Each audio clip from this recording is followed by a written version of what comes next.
Very good morning everyone. मेरा नाम है सहदेव सिंह और आज हम पढ़ रहे हैं पॉलिटिकल पार्टीज के बारे में। जैसे कि आप सभी को मालूम है, एम लक्ष्मीकांत के सीरीज हमने स्टार्ट किया है। तो उसमें हम चैप्टर नंबर 67 में पॉलिटिकल पार्टीज जो हैं उनके बारे में पढ़ेंगे। राजनीतिक दल क्या होते हैं। तो राजनीतिक दल वे होते हैं जो कॉन्स्टिट्यूशनल, जो संविधान के उद्देश्य को पूर्ति करने के लिए एक संवैधानिक अधिकार पाना चाहते हैं और फिर उस पर शासन करना चाहते हैं। तो आइए उनके अर्थ और प्रकार के बारे में जानते हैं। राजनीतिक दल वे स्वैच्छिक संगठन अथवा लोगों के वे संगठित समूह होते हैं जो समान दृष्टिकोण रखते हैं तथा जो संविधान के प्रावधानों के अनुरूप राष्ट्र को आगे बढ़ाने के लिए राजनीतिक शक्ति प्राप्त करने की कोशिश करते हैं। मतलब राष्ट्र को आगे बढ़ाने के लिए एक पॉलिटिकल पावर और पॉलिटिकल पावर पाने के लिए कोशिश करने के लिए एक संगठन बनाया जाता है जिसको राजनीतिक दल कहते हैं। आधुनिक लोकतंत्र में चार चार प्रकार के पार्टीज होते हैं। तो एक होता है लेफ्ट विंग, जिसको बोलते हैं लेफ्ट विंग, और एक होता है राइट विंग, और एक होता है सेंट्रल विंग। चार प्रकार के होते हैं। लेफ्ट प्लस एक और दल मिलकर इसमें राइट विंग का। तो जो बदलाव चाहता है, जैसे कि चार प्रकार के पार्टीज होते हैं। प्रतिक्रियावादी राजनीतिक दल जो पुरानी सामाजिक आर्थिक तथा राजनीतिक संस्थाओं से चिपके रहना चाहते हैं। दूसरा रूढ़िवादी दल जो यथा स्थिति में विश्वास करते हैं।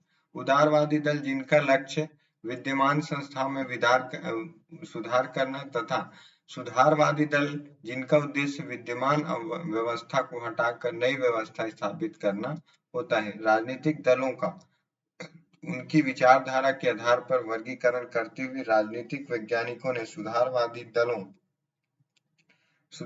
दलों को बाईं ओर, उदारवादी दलों को मध्य में तथा प्रतिक्रियावादी दलों को दाईं ओर रखा है। तो जो सुधारवादी दल होते हैं उनको लेफ्ट विंग, और जो लिबरल रहते हैं, लिबरल और यथारूप बनना चाहते हैं, उनको बीच में रखते हैं। और जो प्रतिक्रियावादी दलों तथा रूढ़िवादी दलों को दाईं ओर रखा जाता है। दूसरे शब्दों में इन्हें वाम दल, केंद्रीय दल तथा दक्षिण पंथी दल कहा जाता है। भारत में सीपीआई तथा सीएम वाम दलों के उदाहरण है।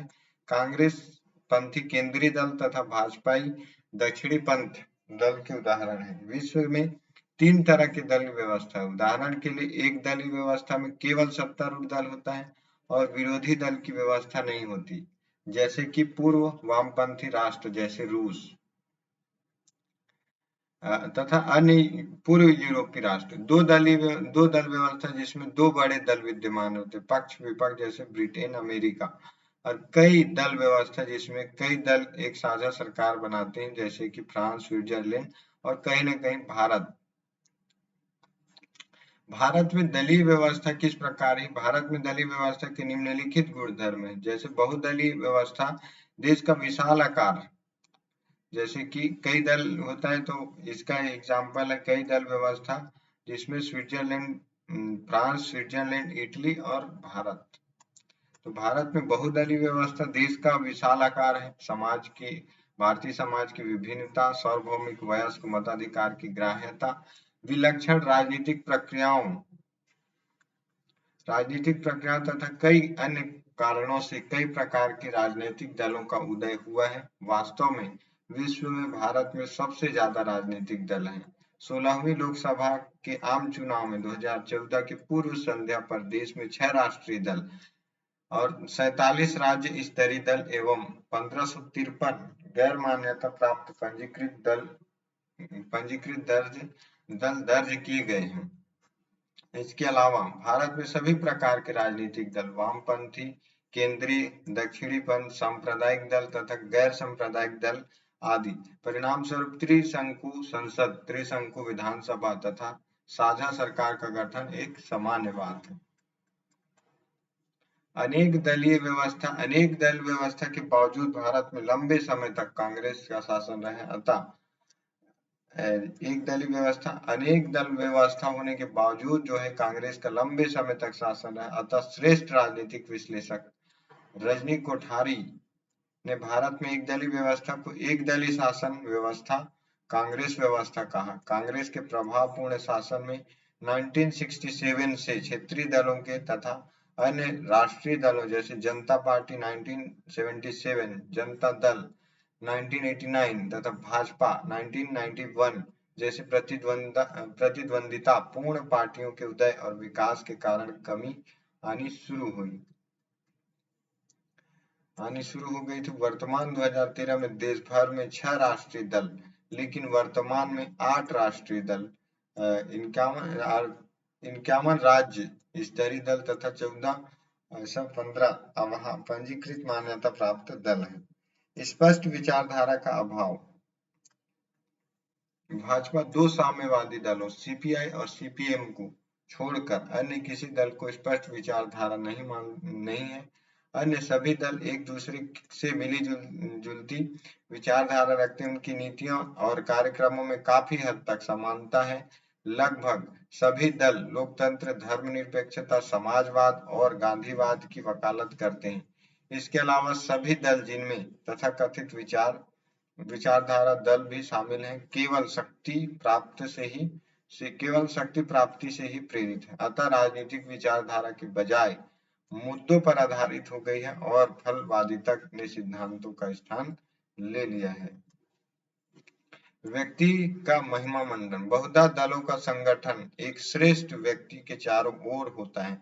कहने का मतलब है कभी कभी उस पार्टी, उस संगठन से ज्यादा किसी पर्सनालिटी का रूल होता है। जैसे कि अगर स्टार्टिंग में बात करें तो प्रधानमंत्री जो नेहरू थे, उनका पर्सनैलिटी, उनका व्यक्तित्व उस पार्टी से ज्यादा हो गया था और वे निर्दलीय चुनाव बनकर उनकी पार्टी जो है उनके नाम से चलने लगी थी। सेम आज जो है बीजेपी में प्रधानमंत्री नरेंद्र मोदी की छवि आज उनके नाम से उनकी पार्टी जानी जाती, ना कि पार्टी के नाम से नरेंद्र मोदी जी। तो ऐसा होता है कि बहुधा दलों का संगठन एक श्रेष्ठ व्यक्ति के चारों ओर होता है, जो दल तथा उसकी चारों विचारधारा से ज्यादा महत्वपूर्ण हो जाता है।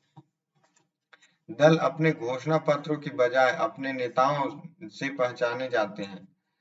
यह भी एक तथ्य है कि कांग्रेस की प्रसिद्धि अपने नेताओं जवाहरलाल नेहरू, इंदिरा गांधी, राजीव गांधी की वजह से है। इसी प्रकार तमिलनाडु में एएसआईडीएमके तथा आंध्र प्रदेश की तेलुगु देशम पार्टी ने एमजी रामाचंद्रन तथा एनटी रामाराव से अपनी पहचान प्राप्त की। यह भी रोचक है कि कई दल अपने नाम में अपने नेताओं का नाम इस्तेमाल करते हैं, जैसे बीजू जनता दल, लोक दल ए, कांग्रेस आई आदि। ऐसा कहा जाता है कि भारत में राजनीतिक दलों के स्थान पर राजनीतिक व्यक्तित्व हैं। पारंपरिक कारणों से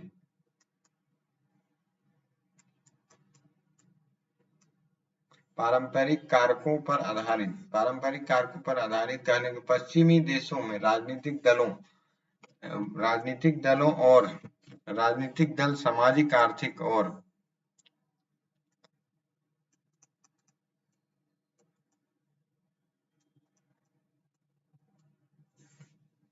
राजनीतिक कार्यक्रमों के आधार पर बनते हैं। दूसरी ओर भारत में अधिसंख्यक दलों का गठन धर्म, जाति, भाषा, संस्कृति तथा नस्ल आदि के नाम पर होता है। उदाहरण के लिए शिवसेना, मुस्लिम league, Hindu Mahasabha, Akali Dal, Muslim Majlis, Bahujan Samaj party, Republican party of India, Gorkha league आदि। ये दल सांप्रदायिक तथा क्षेत्रीय हितों को बढ़ावा देने के लिए कार्य करते हैं। इस कारण सार्वजनिक हितों की अनदेखी करते हैं। क्षेत्रीय दलों का उद्भव। भारत की दलीय व्यवस्था का एक दूसरा प्रमुख लक्षण राज्य स्तरीय दलों का उदय और उनकी बढ़ती भूमिका है। कई प्रदेशों में वे सत्तारूढ़ दल हैं, जैसे उड़ीसा में बीजेडी, आंध्र प्रदेश में तेलुगु देशम पार्टी, तमिलनाडु में डीएमके या डीएमके, पंजाब में अकाली दल, असम में असम गण परिषद, जम्मू कश्मीर में नेशनल कांग्रेस, बिहार में जनता दल यूनाइटेड आदि। प्रारंभ में वे क्षेत्रीय राजनीति तक सीमित थे, किंतु कुछ समय से केंद्र में साझा सरकारों के कारण राष्ट्रीय स्तर पर इनकी भूमिका महत्वपूर्ण हो गई है। 1984 में तेलुगु देशम पार्टी लोकसभा में सबसे बड़े विपक्षी दल के रूप में, जो 1984 में तेलुगु देशम पार्टी थी, लोकसभा में सबसे बड़े विपक्षी दल के रूप में उभरा था। दल बनाना तथा दल परिवर्तन। भारत में दल बनाना, दल परिवर्तन, टूट, विलय, बिखराव, ध्रुवीकरण आदि राजनीतिक दलों की कार्यशैली के महत्वपूर्ण रूप है। सत्ता की लालसा तथा भौतिक वस्तुओं की लालसा के कारण राजनीतिज्ञ अपना दल छोड़कर दूसरे दल में शामिल हो जाते हैं या नया दल बना लेते हैं। चौथे आम चुनाव 1967 के बाद दल परिवर्तन में काफी तेजी आई है। इस घटना ने केंद्र तथा राज्य दोनों में राजनीतिक अस्थिरता पैदा की तथा दलों में विघटन को बढ़ावा मिला। अतः 2 जनता दल, 2 तेलुगु देशम पार्टी, 2 डीएमके को साम्यवादी दल, 3 अकाली दल, 3 मुस्लिम लीग आदि बनी। प्रभावशाली विपक्षी का अभाव क्या होता है? भारत में प्रचलित संसदीय लोकतंत्र की सफलता के लिए प्रभावशाली विपक्ष अत्यंत आवश्यक है। यह सत्तारूढ़ दल की निरंकुश शासन की प्रवृत्ति पर रोक लगाता है और वैकल्पिक सरकार देता है, किंतु पिछले 50 वर्षों में कुछ अवसरों को छोड़कर देखा जाए तो ज्ञात होता है कि देश में सशक्त, प्रभावशाली व जागरूक विपक्ष का अभाव ही रहा है। विपक्षी दलों में एकता का अभाव है और बहुधा वह सत्तारूढ़ दलों के संदर्भ में आपसी विवाद में उलझ जाते हैं। वे राष्ट्र निर्माण तथा राजनीतिक क्रियाओं में सृजनात्मक भूमिका निभाने में असफल रहे हैं। राष्ट्रीय और राज्य स्तरीय दलों को मान्यता। निर्वाचन आयोग निर्वाचन के प्रायोजनों हेतु राजनीतिक दलों को पंजीकृत करता है और उनकी चुनाव निष्पादन के आधार पर उन्हें राष्ट्रीय या राज्य स्तरीय दलों के रूप में मान्यता प्रदान करता है। अन्य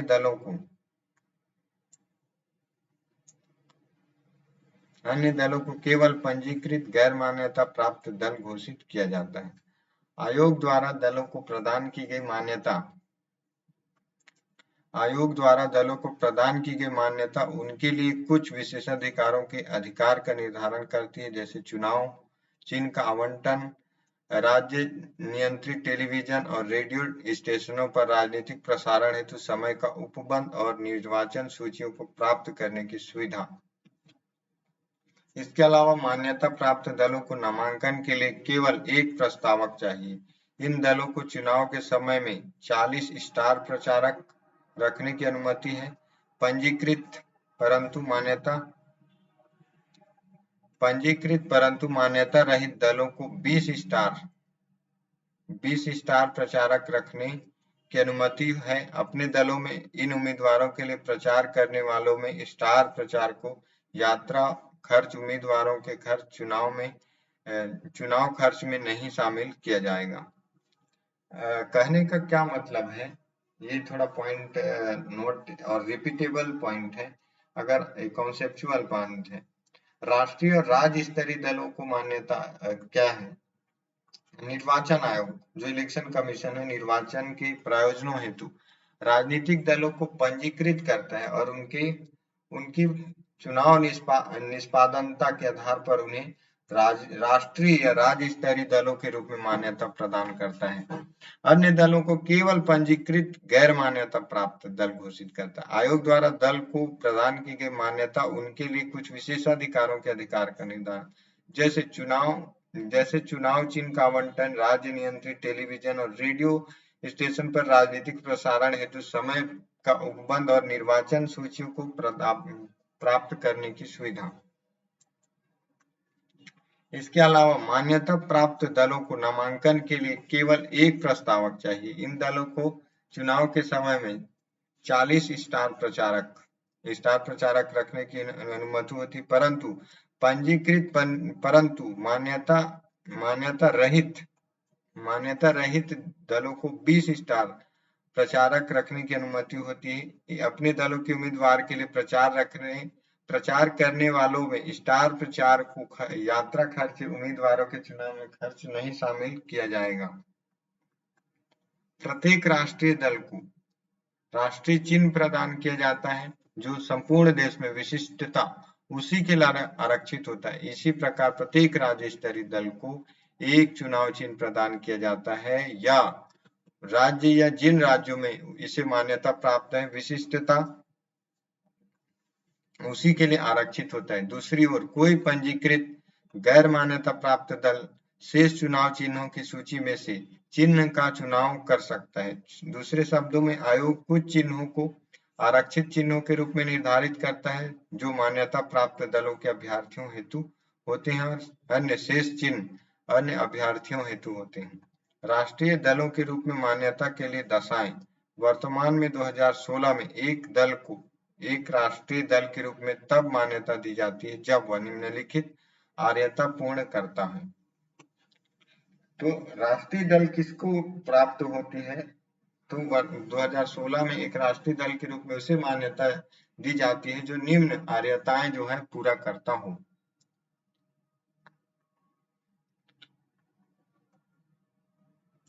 यदि वह लोकसभा अथवा विधानसभा के आम चुनावों में 4 या अधिक राज्यों में लोकसभा में 4 अथवा अधिक राज्यों में वैध मतों का 6%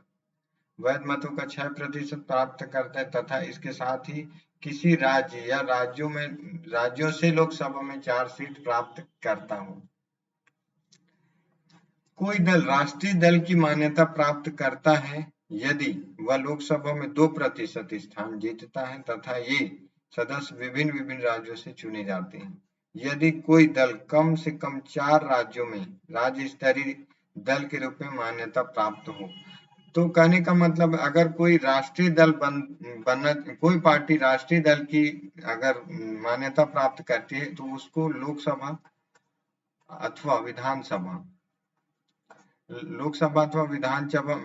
में 4 अथवा अधिक राज्यों में वैध मतों का 6%, विधानसभा में कुल मतों का 6% अगर पाया गया तो उसे जो है राष्ट्रीय दल के रूप में मान्यता दी जाएगी। साथ ही साथ अगर लोकसभा में 4 सीट विभिन्न राज्यों से जीतकर अगर लाता है तो भी उसे जो है राष्ट्रीय दल की पार्टी मान ली जाएगी। यदि दल कम से कम 4 राज्यों में राज्य स्तरीय दल से में मान्यता प्राप्त हो, अगर कोई राज्य समझो कि एमपी, छत्तीसगढ़, उड़ीसा और झारखंड, अगर 4 राज्य में अगर वह सीट उसको राज्य स्तरीय पार्टी मानी जाती है तो समझो कि वह जो है राष्ट्रीय पार्टी है। फॉर एग्जाम्पल हम समझें कि अभी जो रिसेंटली जिसको राष्ट्रीय पार्टी का दर्जा जिसको दिया गया है तो वो है आप पार्टी। तो आप पार्टी की कहाँ पे सरकार है राज्य स्तरीय समझिए कि सबसे पहले तो लोकसभा में इसकी सीट कंफर्म है 4 से अधिक सीट, और साथ ही साथ इसने अपनी सरकार जो है समझिए कि हिमाचल प्रदेश में, पंजाब में, गुजरात में, और फिर साथ ही साथ गुजरात के साथ इसने दिल्ली में भी अपनी स्टेट जो है अपनी सरकार राज्य स्तरीय पार्टी अपने आप को घोषित किया है। तो वो अभी रिसेंटली आम आदमी पार्टी को जो है राष्ट्रीय दल की पार्टी घोषित किया गया है। राज्य स्तरीय दलों की मान्यता के लिए दशाएं क्या है? 2016 एक दल को राज्य स्तरीय दल के रूप में तब मान्यता दी जाती है जब वह निम्नलिखित आर्यताएं पूर्ण करता हो। यदि उस दल ने राज्य की विधानसभा के आम चुनाव में उस राज्य से हुए कुल वैध मतों का 6% प्राप्त किया हो तथा इसके अतिरिक्त उसने संबंधित राज्य में 2 स्थान प्राप्त किए हो। कुल जो वैध मत जो पड़ रहे हैं, सपोज करिए कि अगर 5000 वोट का 6% जो है 5000 का, तो अगर आप करना चाहें तो 000 और तो 5 छक्का 30, अगर 300 वोट भी अगर प्राप्त कर लेता है वैध 300 वोट वैध उसके किसी पार्टी के हिस्से या उस पार्टी को मिलती है, या फिर उसको संबंधित राज्य में 2 स्थान प्राप्त हो, 2 सीट भी अगर प्राप्त कर लेता है तो वो राज्य स्तरीय पार्टी घोषित हो जाता है। यदि वह राज्य की लोकसभा के लिए हुए आम चुनाव में उस राज्य से हुए कुल वैध मतों का 6%, यदि राज्य की लोकसभा में के लिए हुए आम चुनाव में उस राज्य से हुए कुल वैध मतों का 6% प्राप्त करता है तथा इसके अतिरिक्त उसने संबंधित राज्य में लोकसभा की कम से कम एक सीट जीती हो, एक सीट भी जीती हो, तब भी उसे राज्य स्तरीय पार्टी घोषित किया जा सकता है। और यदि उस दल ने राज्य की विधानसभा के कुल स्थानों का 3% या 3 सीटें जो भी जीती हो उसे प्राप्त हो जाता है राज्य स्तरीय पार्टी। और यदि प्रत्येक 25 सीटों में से उस दल ने लोकसभा की कम से कम एक सीटें जीती हो तो उसे लोकसभा के चुनाव में उस संबंधित राज्य में उसे विभाजन से कम इतनी सीटें प्राप्त की हो। यदि राज्य में लोकसभा के लिए हुए आम चुनाव में अथवा विधानसभा चुनाव में कुल वैध मतों का 8% प्राप्त कर लेता है, यह शर्त 2011 में जोड़ी गई थी। आम चुनावों में राजनीतिक दलों के प्रदर्शन के आधार पर मान्यता प्राप्त दलों की संख्या परिवर्तन होती रहती है। 16वीं लोकसभा के आम चुनाव में 2014 की पूर्व संध्या पर देश में 6 राष्ट्रीय दल, लेकिन रिसेंटली इसको 8 राष्ट्रीय दल बन गया है। इसमें आम आदमी पार्टी और एक और पार्टी जुड़ी हुई। हाँ, आम आदमी पार्टी और जो है बंगाल की तृणमूल कांग्रेस। और 47 राज्य स्तरीय दल तथा 1553 गैर मान्यता प्राप्त पंजीकृत दल है। राष्ट्रीय दलों एवं राज्य स्तरीय दलों को क्रमशः अखिल भारतीय दल एवं क्षेत्रीय दलों के नाम से भी जाना जाता है।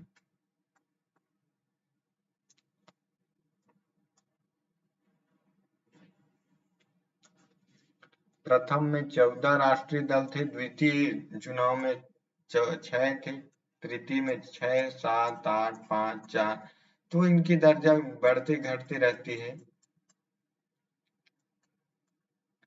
अभी जो है all India Trinamool Bahujan Samaj party, Baspa, Bharatiya Janata party, कमल, भारतीय कम्युनिस्ट पार्टी हास्य और भारतीय कम्युनिस्ट पार्टी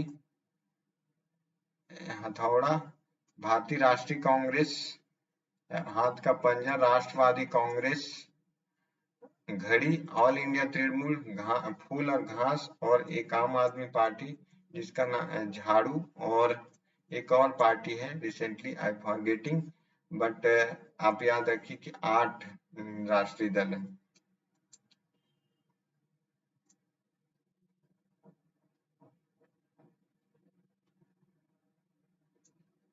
तो ये था आज का राष्ट्रीय दलों के बारे में, राष्ट्रीय दल की मान्यता क्या कैसे मिलती है, ये सब हमने सीखा कि राष्ट्रीय दल में अगर अलग अलग राज्यों से 4 सीट भी उसको लोकसभा में मिल जाती है तो वह राष्ट्रीय दल की मान्यता प्राप्त कर लेता है, या फिर किसी राज्य में कुल वैध मतों का 6% भी अगर पा लेता है तो उसे राष्ट्रीय स्तर की पार्टी घोषित कर ली जाती है। अगर किसी भी राज्य की एक सीट भी प्राप्त कर लेता है तो वो राज्य स्तरीय पार्टी घोषित मान लिया जाता है। तो ये था राजनीतिक दल के बारे में। नेक्स्ट हम समझेंगे निर्वाचन चुनाव वगैरह, चुनाव के बारे में, चुनाव की क्या क्या लॉ होनी चाहिए, क्या क्या आचार संहिता क्या है, ये सारी चीजों के बारे में हम कल जानेंगे। आई होप कि यह वीडियो आपको पसंद आएगा तो लाइक करिएगा, कमेंट करिएगा और कमेंट में जरूर बताइएगा कि क्या कमी है, क्या सुधार की जरूरत है। मिलते हैं नेक्स्ट वीडियो में, तब तक के लिए पढ़ते रहिए, मोटिवेट रहिए और अपनी स्टडी जो है कंटिन्यू रखिए।